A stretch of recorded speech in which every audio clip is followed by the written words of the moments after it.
Good evening and thank you for joining us. Premier Doug Ford says more cameras could be coming to neighborhoods near you. Ford was in Hamilton today, where he said he is still planning to bring in legislation against speed cameras. But the Premier says other cameras may have another important job to do on the streets. Al Sweeney has more. Around this house in downtown Hamilton, you're always on camera. 8, 9, 10. Dan Myles has 10 cameras watching the streets and says they've made a huge difference. It's meant solving a vehicular homicide and also helping with the stabbing at the James and Barton Mission. Media and police have turned to Dan's cameras again and again in the wake of crime. And Premier Doug Ford is a fan of cameras. We have to clean up the streets. Like big time, we need to clean up the streets. While the future looks shaky for speed cameras, there's new talk now of a different kind of crime camera. Police in Hamilton and other cities are already using technology to track license plates of cars.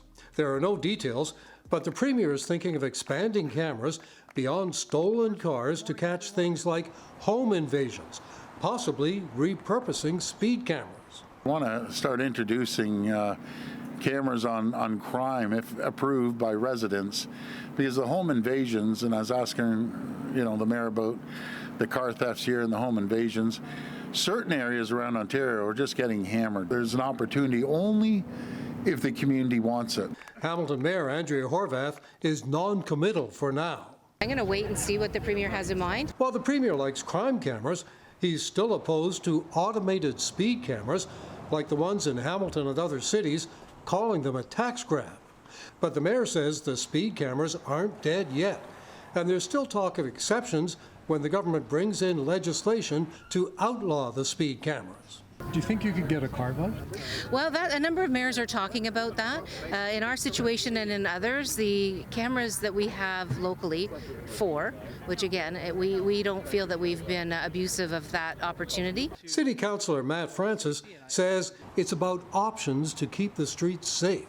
If that's more radar, more speed cushions by petitions, we need to keep our streets and our roads safe for our residents, so we'll be looking at all sorts of options now. While the Premier is expanding the debate on cameras, Dan Myles says the answer is easy. If you're not doing anything wrong, what are you worried about? Al Sweeney, CHCH News, Hamilton.